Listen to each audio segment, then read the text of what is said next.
Okay, let's have all the panelists. Let's have all the panelists here on the stage. Kristīne Sirmā, already here, Ministry of Agriculture in Latvia. Johanna Vanhatalo from the Ministry of Agriculture and Forestry of Finland. Hello. Kristina Simonaitytė, Ministry of Agriculture in Lithuania. And to have gender balance, okay, Arnis Muižnieks, Latvian Forest Owners Association. Mārtiņš Trons, Farmers Parliament. It's really a name. I mean, it's amazing. They have Zemnieku Saima, Farmers Parliament. It's a strong name, and they claim they're very strong in their impact on policy makers. All right, so this is the panel. I have several questions to the panelists, but as usually, we encourage also you to participate with your questions in Slido. If you have them, you can specifically address to one of the panelists or ask more generally. I would probably take this podium just to make it more convenient. All right, so let's start with the representatives from ministries in Latvia, Finland, and Lithuania. And the question to all of you ladies is very simple. Well, relatively simple. Well, what's so funny? Two ladies? What? Yeah, same. Okay. That's a sexist comment here. I mean, but we do tolerate those here in this because what happens in this room stays in this room, right? It's not recorded, I believe. Okay. So yes. How do you see the 2030 target for the LULUCF sector and the possibility to reach it? So quite a start. So let's start with Latvia as a host country. Kristīne, yes. Could you comment on this, please? Good afternoon, everyone. Thank you for the question. At least this is somehow I will probably handle quite an easy one. So, but I would say in general, it's not easy because I would say we are a bit struggling with our national targets to 2030 because there's so many. So there's still we don't have a lot of information. We measure and we have some of the measures what we could apply for our sectors, but still. For this moment, I would say that it is very, very difficult. And even if we see that we might achieve this target till 2030 in the LULUCF sector, it's still very fragile. And I'm not really sure that I can be very positive in this moment because so on the paper we're achieving, but then let's go to reality and how then we will apply all those measures, because 2030 it's tomorrow. It's really we have just I would say just 5 years to go, and it is complicated. It's really difficult. That maybe would be from my side what I could reflect on this first question. All right. So you need more time? Is that the thing you're saying? Yeah, sure. Need. Okay. Thank you. All right. Johanna, what about the Finnish situation? Okay, thank you. I think our impression is pretty much the same as Latvian colleague just mentioned. Nationally, we often talk about so-called moving target because moving target, yeah, nice, yeah, because there are so many uncertainties in the LULUCF sector, but I'm not sure if you're aware, but our national situation or the situational picture of LULUCF sector has changed pretty dramatically in the recent years. And the main reason is that we have done some methodological changes to our greenhouse gas inventory, but then we have also figured that there has been a slight decline in the forest growth in Finland, and also some changes in the forest harvesting levels. And this all has caused that our used to be bigger sinks are actually now a source of emissions. So our whole LULUCF sector has been a source of emissions in 3 years. Now the newest data revealed that it might be a net sink again, just a small one. But I think this whole picture is pretty new to us, since our national climate neutrality target is based on our very big things that we don't have anymore. So we're kind of in a new phase in our climate policy. And we have now just made some preliminary assessment of our LULUCF budget for years 2026 to 29.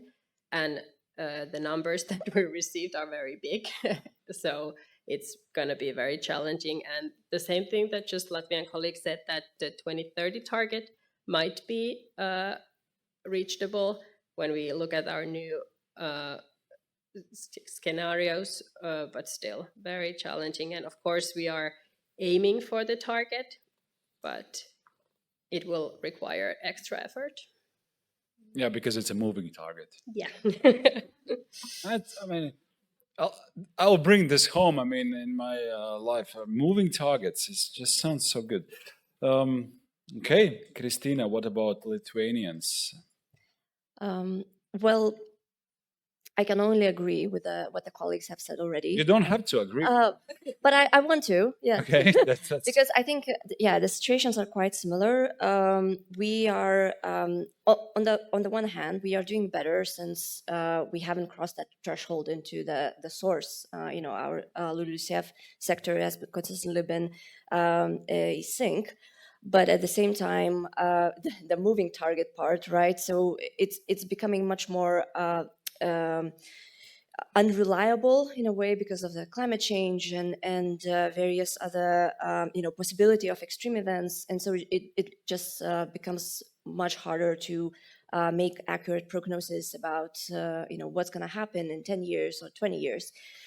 And I think we are currently in the process, as our other countries obviously are also in the process of updating our NECP, national energy climate plans.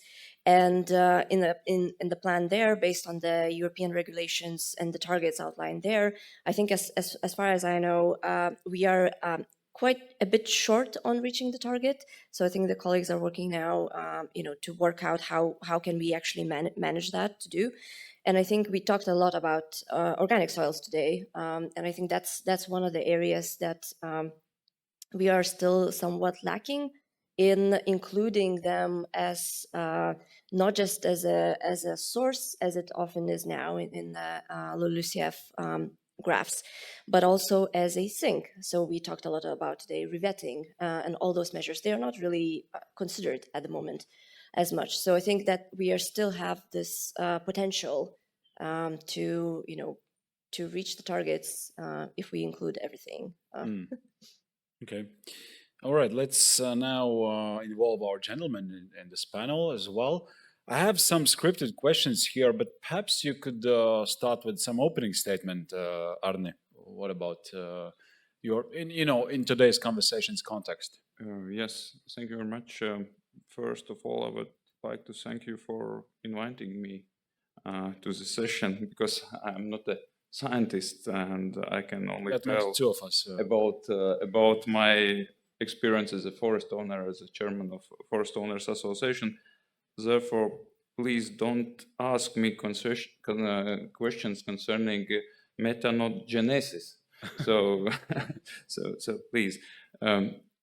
Of course, also all political developments concerning climate change targets also influences everyday's life of forest owners.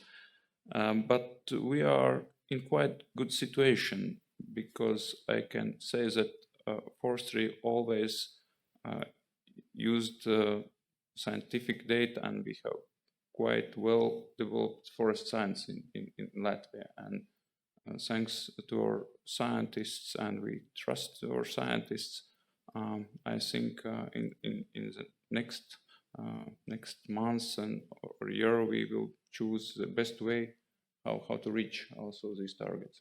Mm-hmm. Thank you. Mārtiņš? Thank you for inviting. I'm also not a scientist, I'm in farming, but we are always ready to make some discussions with the scientists and as the policy makers. So that would be very interesting. Thank you. Okay. So I'm looking at Slido, and I love this one. This is, of course, a very broad one, but that's addressed to all of our panelists. So what do you think is the best strategy to balance CO2 and biodiversity considerations with landowner economic interests? Who wants to start? Yes, Kristīne. I will go. I work for the ministry for several, I think, decades already, we may say. And of course, this is very, very important that we have to balance all the three pillars what we have in under the sustainability. So we have to somehow really to find this middle way where we calculate the profit for the farmer, for the forester. We also need to calculate the social aspect, all the what people, so the rural area, how to keep the rural areas alive, how to improve the labor force, also how to receive the decent salaries, etc. But at the same time, we have to also protect our environment. We have to fulfill different goals, and when we are talking about just a climate policy, we are forgetting the nature restoration. We're forgetting maybe the biodiversity. We're forgetting some other aspects, or even some policies regarding resource efficiency or renewable energy, and everything. It's need to be somehow put together. The puzzle is probably very big, and we have to find those pieces and really put together, because it is very, very crucial for whole countries, because this regards our GDP, it regards our economic, it depends also for other necessary needs what we have and what we need to have in our country. So I think this is needs to be taken into consideration. It's not easy. It is quite challenging and hard. But I think that when we come together, policymakers, scientists, farmers, foresters, then through some maybe tough discussions, maybe really taking also taking more broader, looking on the whole ecosystem, we can then go and really to solve some very, very hard problems and really find the solutions. But this is, it's not easy task. Do you want to go? Yeah, so I just wanted to bring into a discussion the concept of ecosystem services. I think maybe, I don't know, hopefully everyone here knows what it is, but in very short, it's a concept of the benefits and the values that the nature provides to us as a society for human well-being. And I think to add on to what Kristina said, that some farmers, some landowners, they are already very much aware of these values, right, from of nature-friendly farming and measures that they take. So, but on the broader scale of the society of farmers and foresters, that is something that we still need to talk about and show them that really why it is important. And so the ecosystem services concept, it also often involves the valuation of these values also in monetary terms. And I think I'm not a big fan of valuating nature in money, but sometimes it does help talk to say that, like, if you do this, then this is the benefit that you get for your farming operations. And I think we at this point we really need all the tools that we can employ. So that might be also one of the things to talk more about. Anybody else want to comment?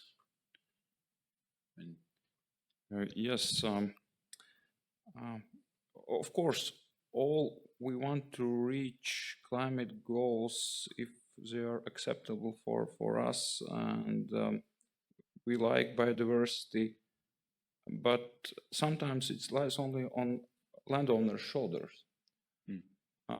Therefore, we need reach agreement in our society that we need to compensate if there will be losses for landowners. Maybe we can introduce some ecosystem payments for forest owners. voluntary carbon markets developing. Maybe this will be somehow helps with So this. financial- Therefore, there are several sources. Financial incentives, is that what you talk about? Arni, by the way, regarding growing forest on these drained organic soils, do you see any risks as you come from this field and your peers have experience in growing forests? Because on paper it sounds doable, but then again, how it is in actual life?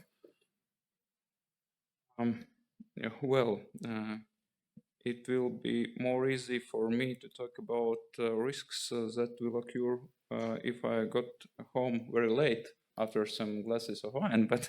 But okay, I try to answer. I think it's not easy to talk about risks without knowing which of climate change scenarios will come true in the future. But today, most of the risks are similar in when growing forests on mineral soils or growing on peat soils. These are mainly climate extremes, icy rains, storms, also game damages. Perhaps specific in the case of spruce growing on drained peat soils, since observations show that the growth potential of spruce starts to decline rapidly after about 40 years. But we can mitigate the risks, firstly by choosing the right planting material, and then by early thinnings, so that the trees don't get stressed, and by gaining individual resistance to the wind. We also need to think about the length of for growing trees growing, because the reducing life cycle also reduces likelihood of risks. Yes, this is especially true when we are talking about spruce. We already mentioned problems with bark beetle, and from our observations, the rotation period could be from 50 or 40 years, from 40 to 50 years, rather than 80 years. All right. Mārtiņš, I have a question for you about evaluation of CO2 footprint on agricultural products. So what do you think? Should organic soil emissions be included in that calculation?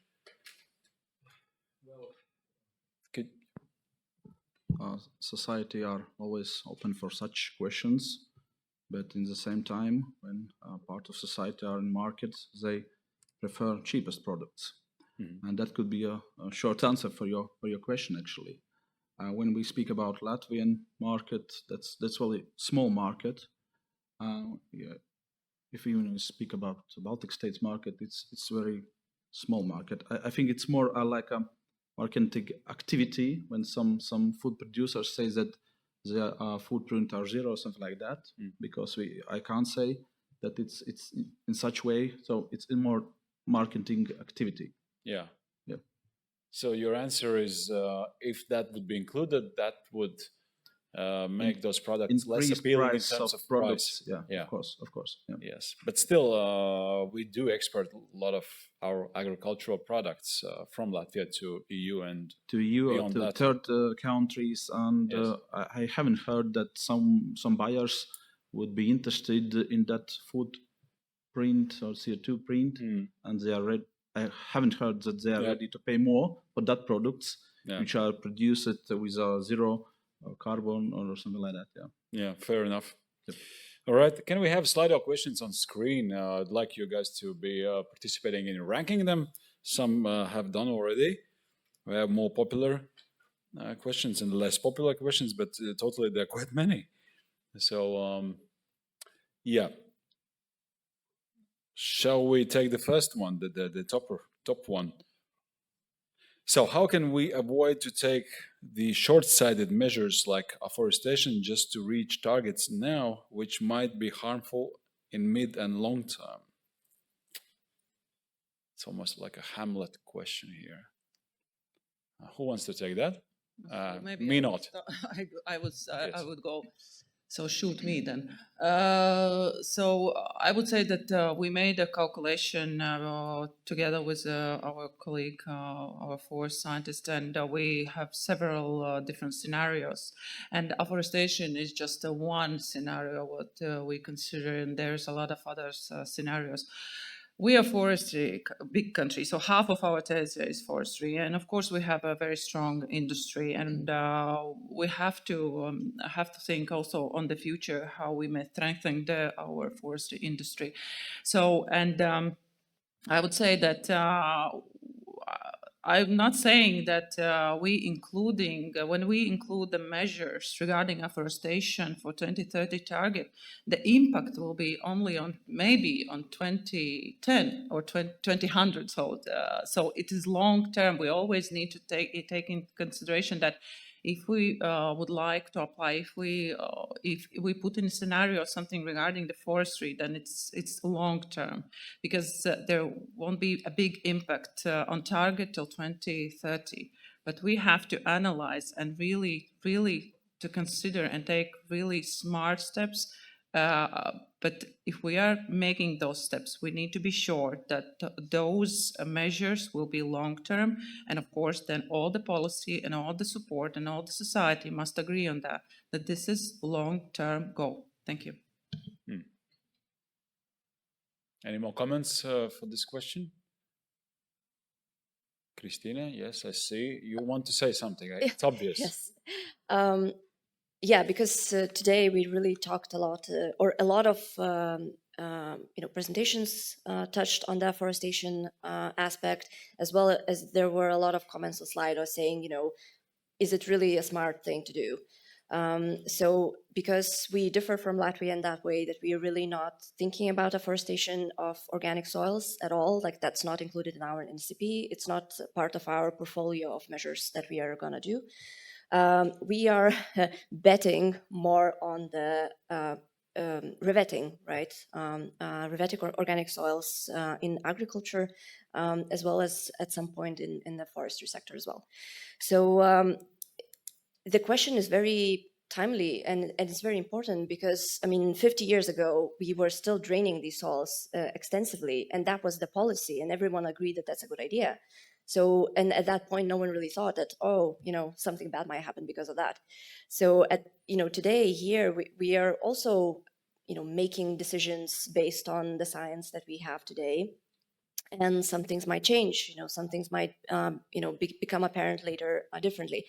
So maybe something that we need to think about is diversifying. And we are talking a lot about different measures. So maybe that could be a way forward, that not putting all of our eggs in one basket, that we are talking, that's why we, in our NSCP, for example, we are talking about a wide variety of measures, both in the forestry sector and in the agriculture sector, land use sector, so that we could, try different practices and see what works. And then maybe in the shorter term or midterm to really, go for it for a long term as well. So maybe that's my suggestion. Okay. Just to balance, probably Johanna could also comment. Yeah, our situation is close to Lithuanian one. We actually had a fixed term finance for afforestation, which just ended, so it's not politically that interesting in Finland at the moment. Revetting peatlands is also the focus or actually it's called a low-hanging fruit in Finnish. So in our case, the question is more about revetting, not that much about afforestation. Okay, thank you. Next up, one of the most popular questions goes to forest owners and farmers parliament. So how the landowners look at the climate change mitigation techniques? Again, very general question, but you could narrow it down. I can start. Of course, we are ready to take activities in that, but at the same time, we must understand that there must be some kind of extra programs which can help us to do that. Like some financial subsidy or something like that. We have a discussion in Latvia about those questions, and that's hard question because it depends on money.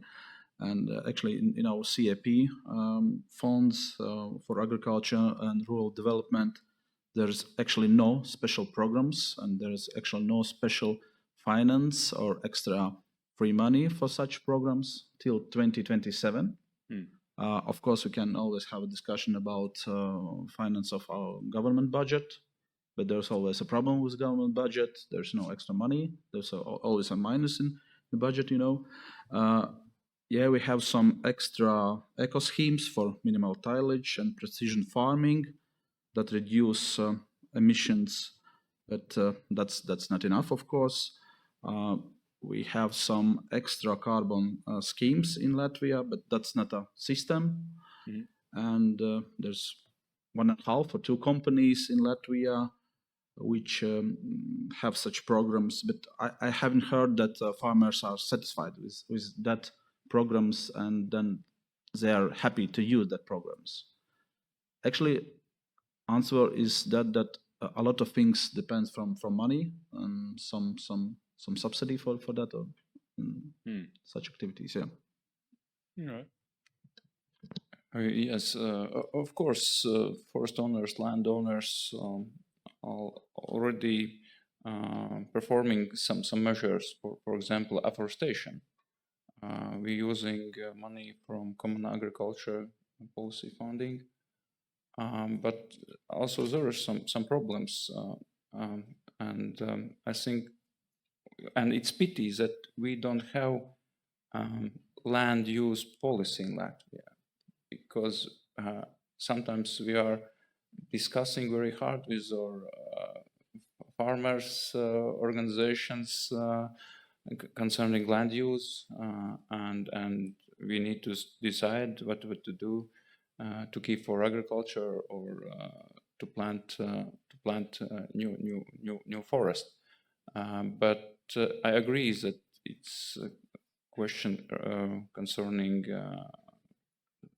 financial issue, concern support, because imagine ordinary farmer or landowner in the countryside, you need to put more than 1,000 euros or more to establish new forest stand, and yeah, usually people don't have such money, free money in pocket.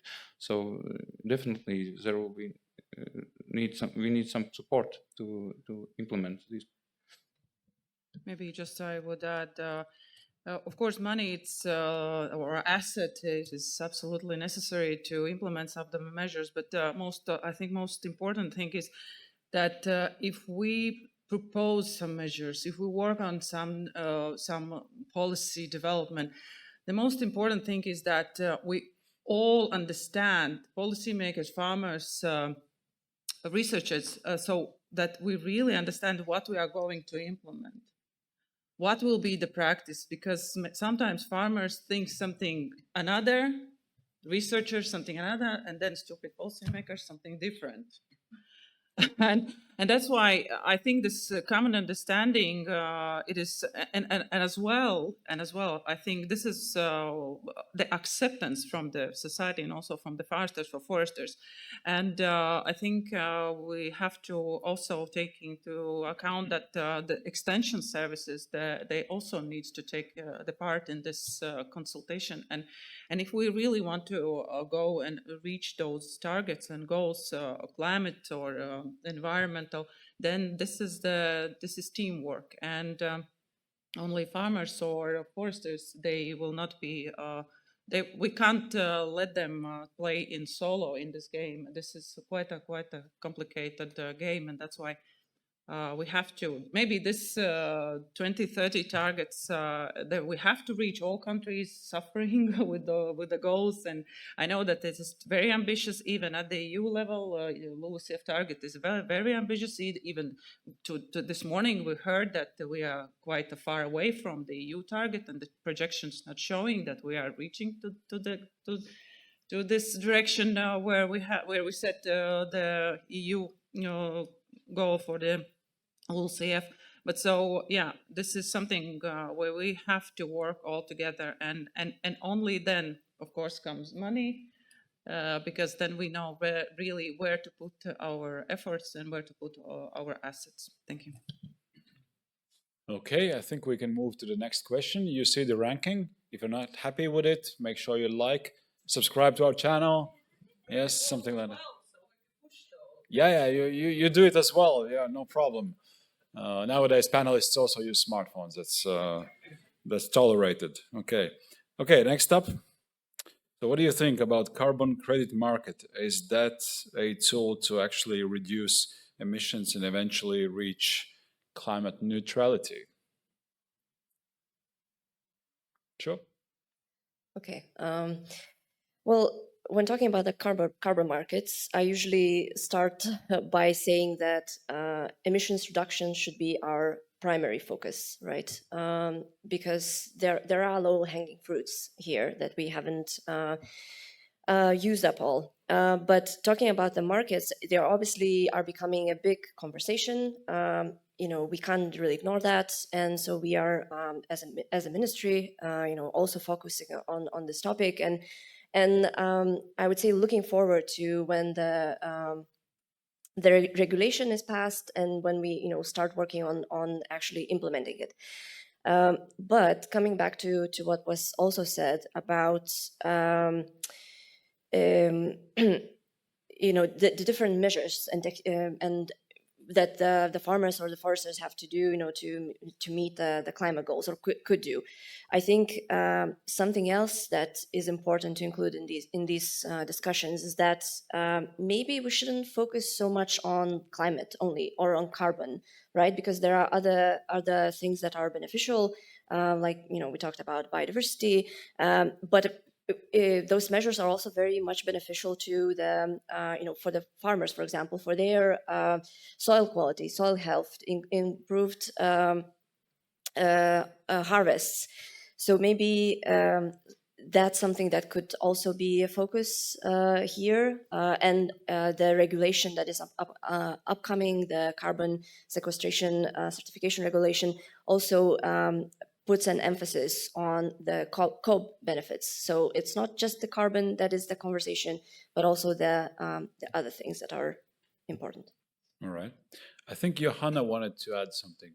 Is that true? Yeah, I was just going to give an example about carbon markets, because our ministry just funded a project for the Natural Resources Institute of Luke, and they are piloting a competitive tendering for revetting peatlands. So actually the landowners could take part in that pilot, and the plot that will be revetted, and the owner will receive money from that. So I think that's one of the options that could be taken into account, but also realizing that carbon markets won't solve the problem, but they can be a part of it.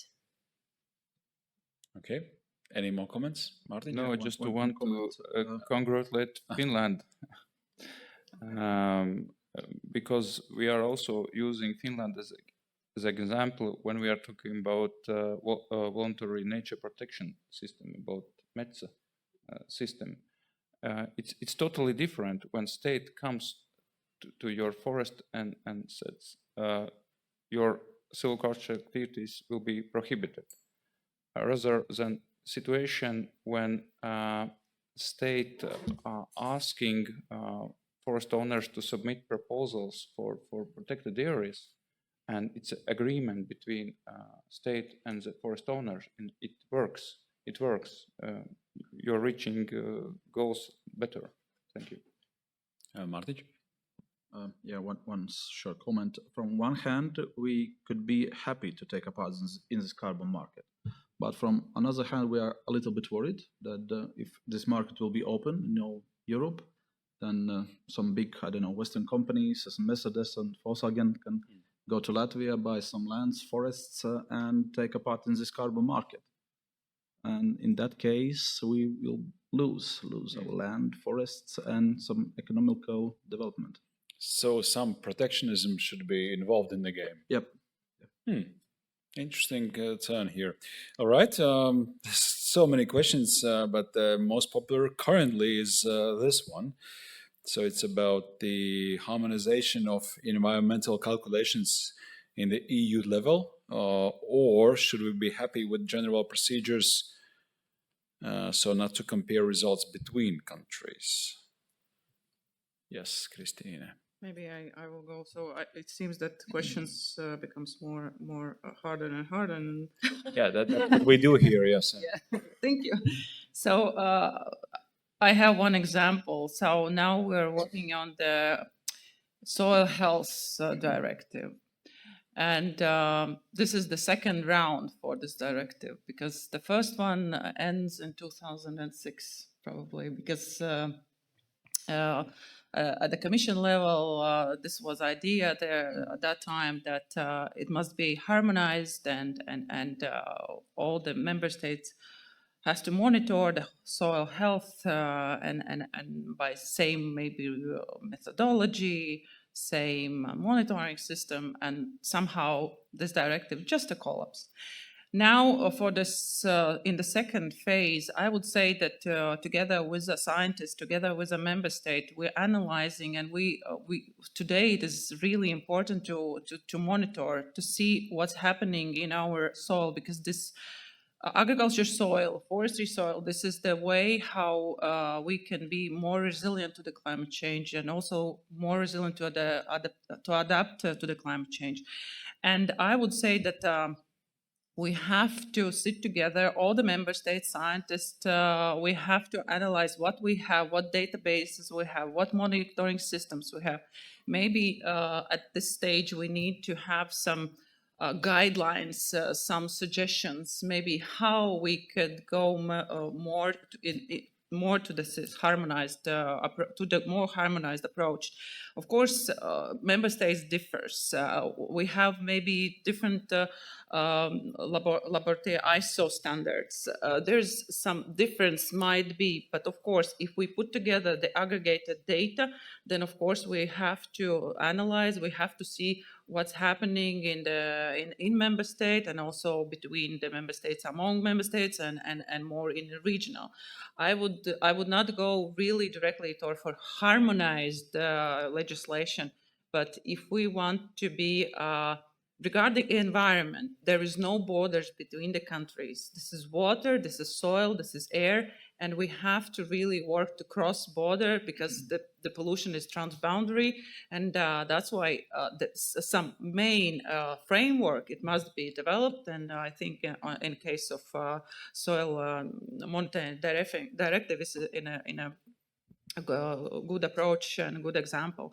So, but not really, I will not go, today I will not go for something very, very strong and harmonized and even written in regulation. Thank you. Mm-hmm. Okay, any additions? If not, we move on. So next question by Arnis. So this goes to Finnish and Lithuanian colleagues, narrows down a bit. So okay, so how would you describe revetting of parcel of arable land in technical terms? What should be done, and what is a good result? Here comes a situation when I can say that I'm not a scientist, I'm just a civil servant, but in our national climate plan for the land use sector, we have 5 different measures. Policy measures for revetting peatlands, considering the water table level and considering what plants or what you put there. But I think that is the core of the problem that we have right now at the national level, that we have the revetting is possible also in our CAP strategic plan, but it turns out not to be that attractive option for farmers at the moment. So maybe that is the question that we don't even know the answer for ourselves. Kristīne?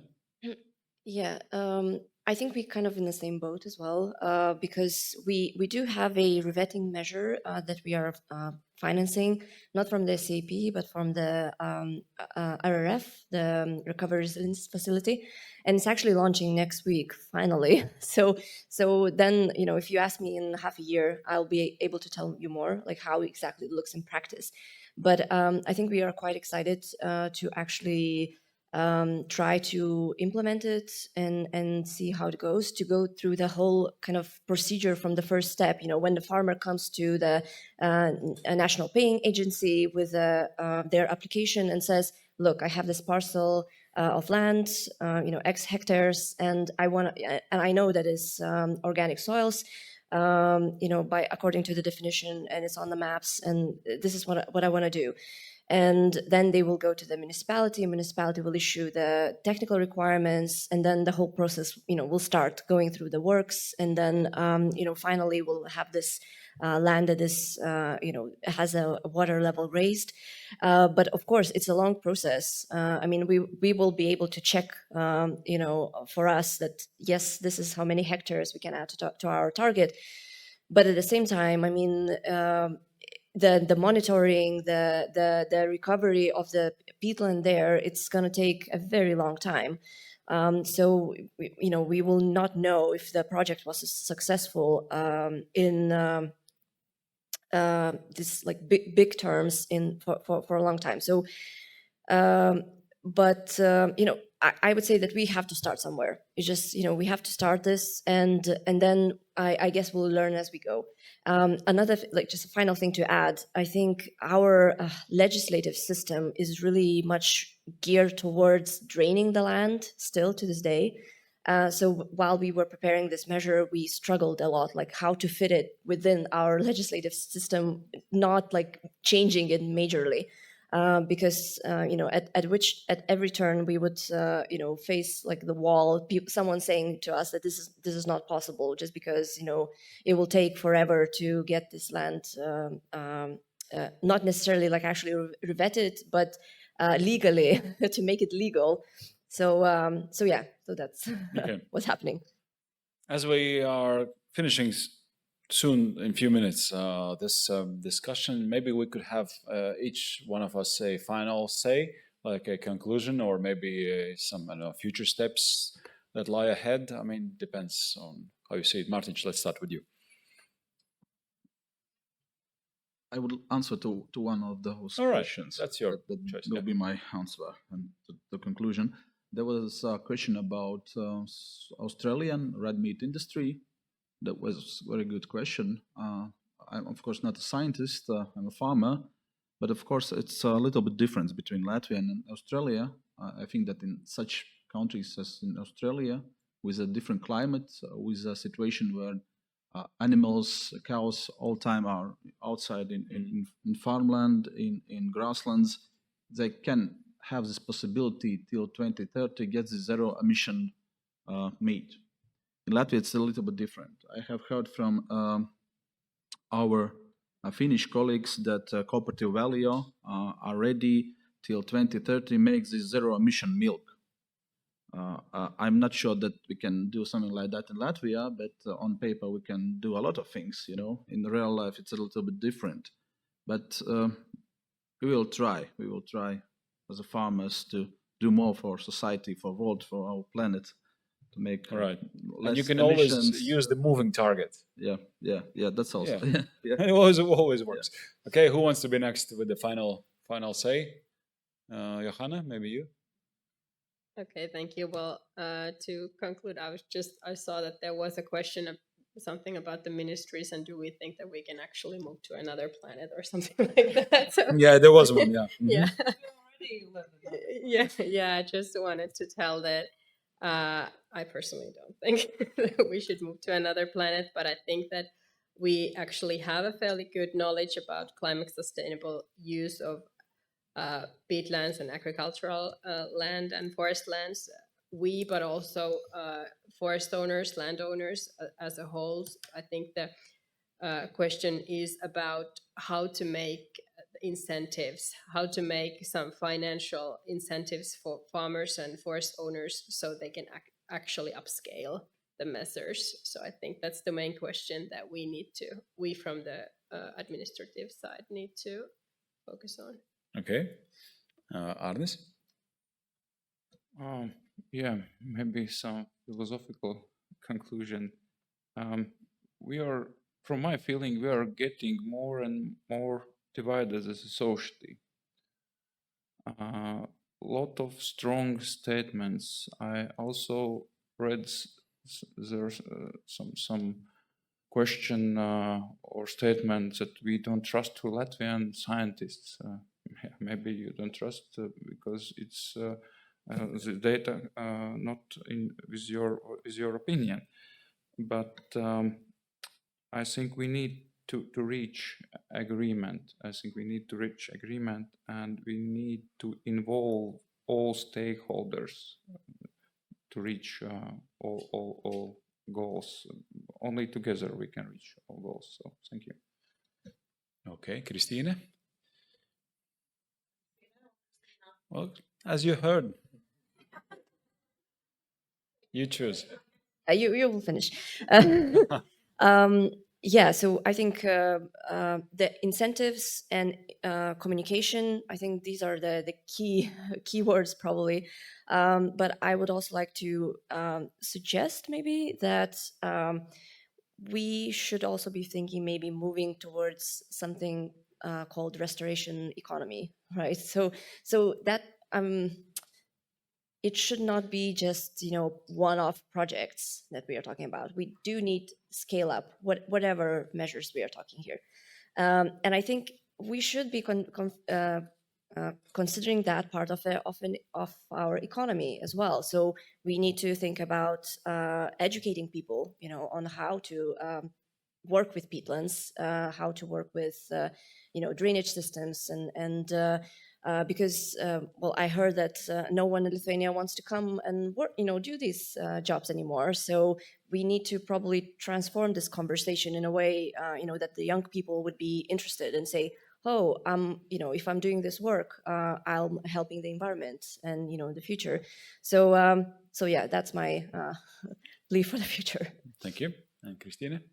Yeah, probably I will not repeat what was already previous speakers said, but so there's a lot of hot topics, a lot of questions, and I would say that most of them we can answer, I would say, learning by doing, because some of them we just don't know the answers yet.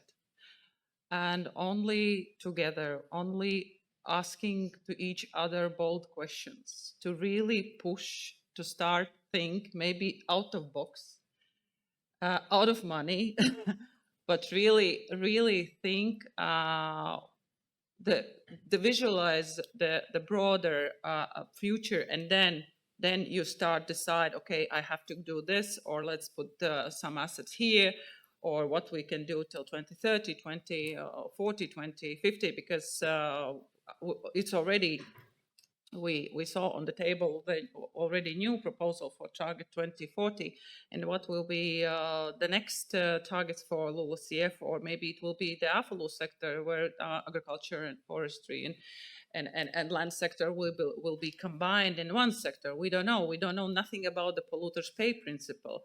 We don't know about carbon removal certification system. It's still experts working on that. So there's a lot of unknown questions, and let's see this. We have to then sit together and then really to think on those uncertainties, and then really be prepared for that. As well, we have to think on our country's competitiveness. We have to think on whole EU competitiveness, because we are pioneers. Still, we are pioneers, even we are not reaching some 2030 targets in the LULUCF, but we are still big nation in 27 countries, which really think about the climate, about the nature restoration. And we have to show the good examples to other society around the world, because we have just one planet.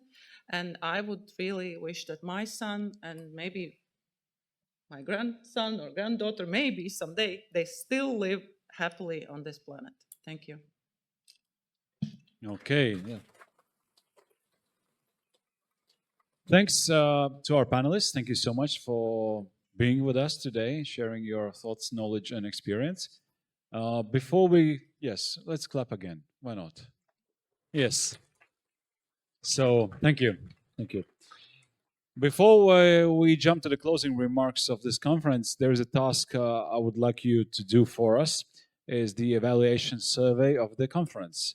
You know, it's a bit maybe a procedural thing to do, but we would really love your involvement. So how do we do this? Is it in Slido as a poll? Okay, let's then use Slido again. You are well familiar with that. Evaluation questionnaire. Is it live or? Okay, so it's working. Okay, I see people typing. How many questions do we have in a survey?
All right. I feel now like a teacher in the school, just checking, is it done? We will not obviously share the results.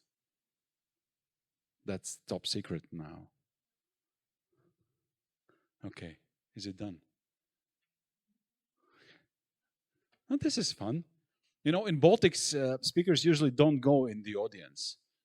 In North America, it would be more appropriate if I go and touch somebody, say, how are you today? We don't do that in Baltics. I mean, so I feel a bit, strange now, walking around aisles and speaking to people. All right, assuming it's done, thanks for the feedback. It's really important for the future projects and improvements.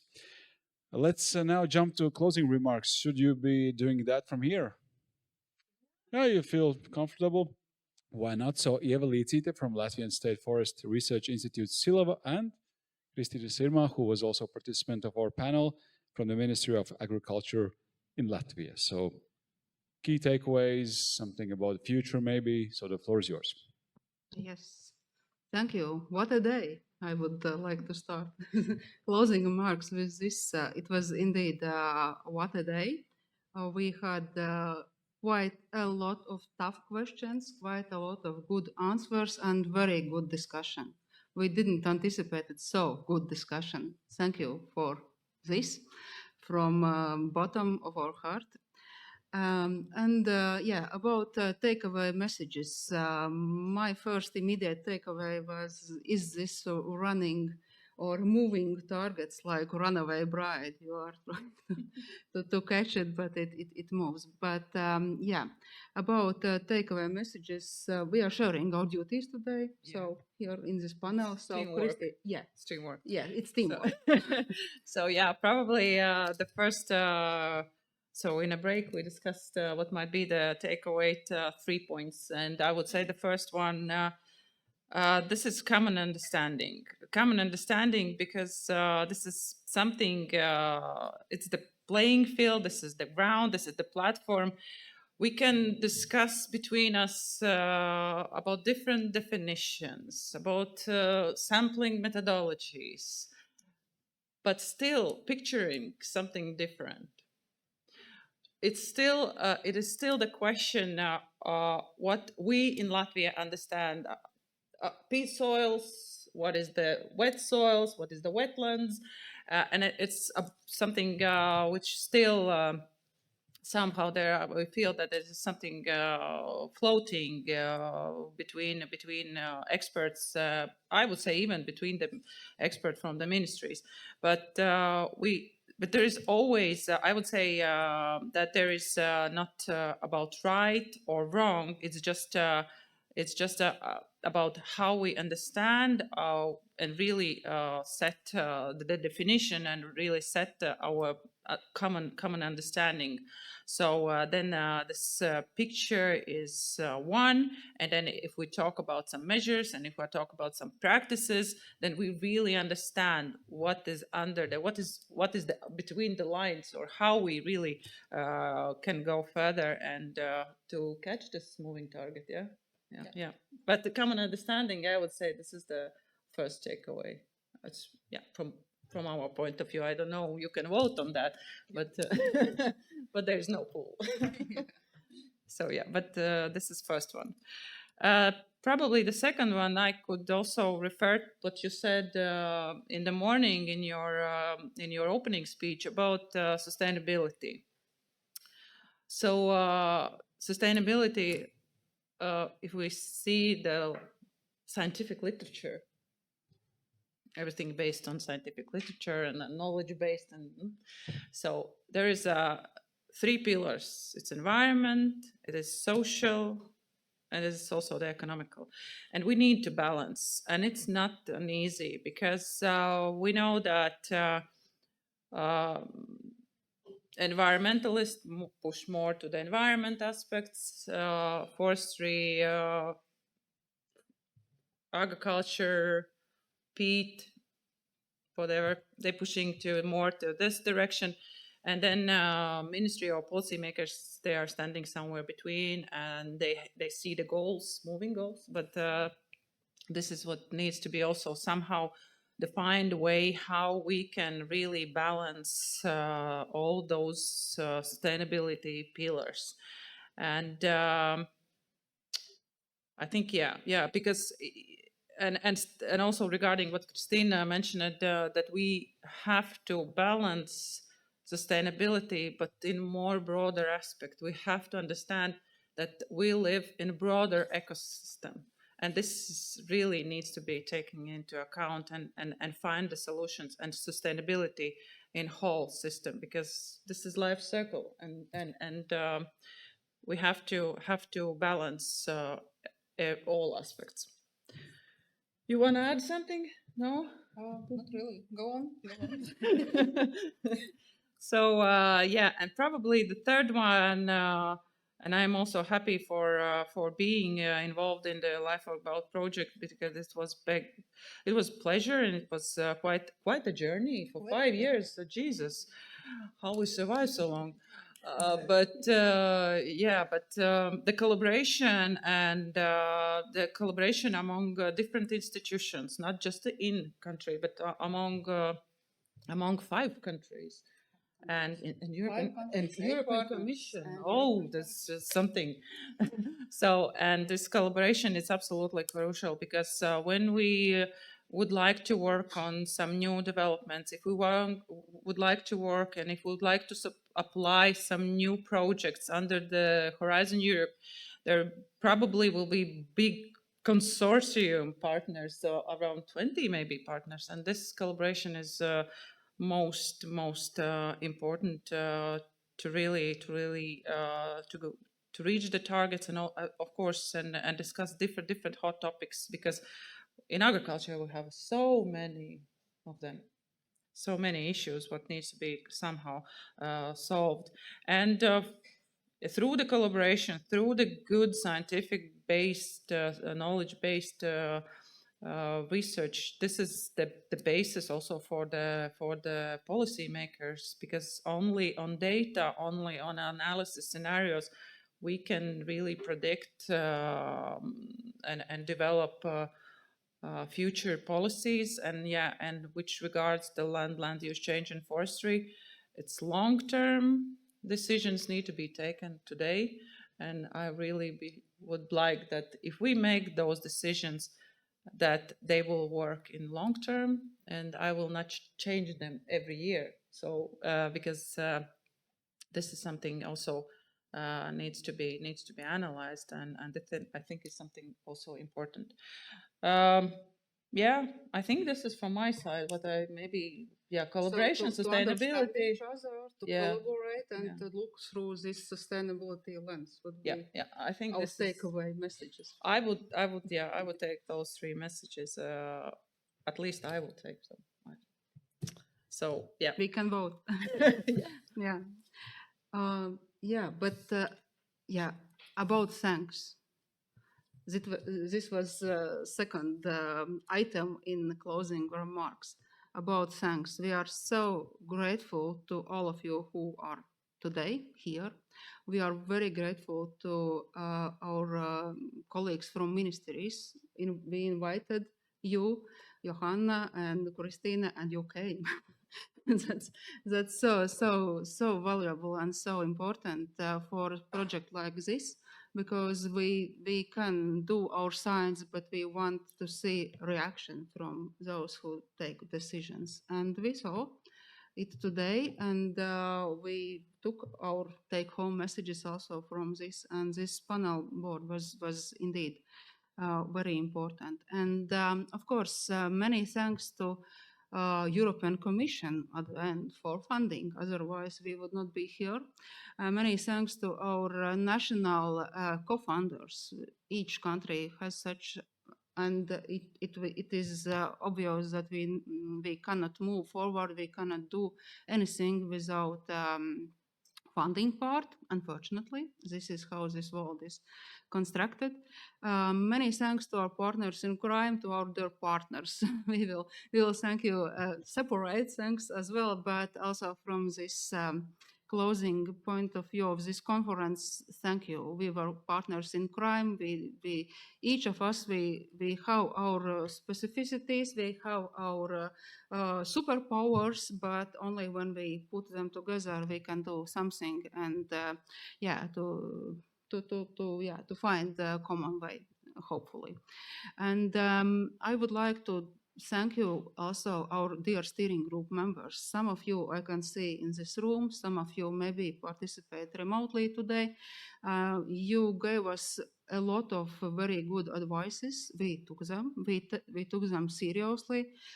We implemented them as far as it was possible at given situations, but we were steered in very human way, I would say. You were tough with us sometimes, but at the same time very kind and supportive. So big thanks for that. And of course, the biggest thanks also to our stakeholders. Again, part of stakeholders I can see in this room.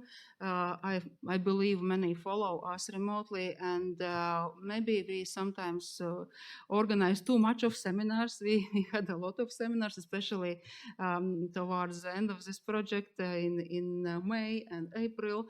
We bothered you a lot, but your interest and motivation to listen and to participate participate also was the best driver for us to move forward, and it is also driver and motivation for steps to come, because we felt that it's important what we are doing, and we feel it today that it's important what we are doing.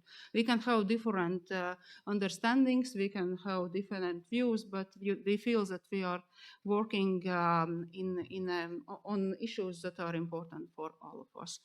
And I believe we will find the common understanding and path forward as well. And about future incentives, which was the third bullet point in closing remarks. And last one, I can't say exactly what will happen, but seeds are planted into soil, they are sprouting, and I'm very sure that if you follow our social networks, you will hear about our future ideas. We are right now working on the joint Baltic Nordic Action Program. Their colleagues from Luke is coordinating this work, and in this action program we will identify gaps. Research gaps, yes, mainly, but also other gaps of our knowledge where we should probably develop our thinking together in future as well. Yeah, by this, Kristīne, maybe? No? Okay. Thank you, Ieva, for keeping us and together. ministry, you know how lucky we are. We as LIFE project, we have ministry among our partners. Thank you, ministry, and we hope for future collaboration as well. Keep in touch. Right. Yeah. Thank you, ladies. Thank you. A lot of happy faces here. Thank you. Okay, a few things more about about tomorrow. You have plans tomorrow, right? Excursion. Are you happy with this? When I was a kid in school, I loved excursion days. I mean, you did sandwiches. So it's excursion with some scientific aspects of it. Right. Okay. So do you know where you have to be? So it's 10 a.m. departure from University of Latvia, which is this area. Where exactly, by the way? Is it a bus coming, like a huge bus with a beat on it or something? Well, you'll notice. So 10 o'clock here. That's the main thing. Sandwiches, should we bring them or you would provide? It's all inclusive. It's like traveling to Turkey, isn't it? Okay. Right. So is that clear? So this is what if further questions about tomorrow's plans, Elena, red jacket, you will notice her. Just approach her and ask questions. About tonight, any plans for tonight? Yeah, rooftop, exactly. Officially it says 5 o'clock, but we talked that we could gradually move upwards to the 7th floor, the rooftop of this building, to have some cake, some wine, photos taken, meeting people, networking. How does that sound to you? Are you coming? Yes. All right. Few are coming, I see. Very good. I think that's it, folks. Thank you for being with us. Thanks for all the activity. Incredible day today. Thank you so much. Thank you.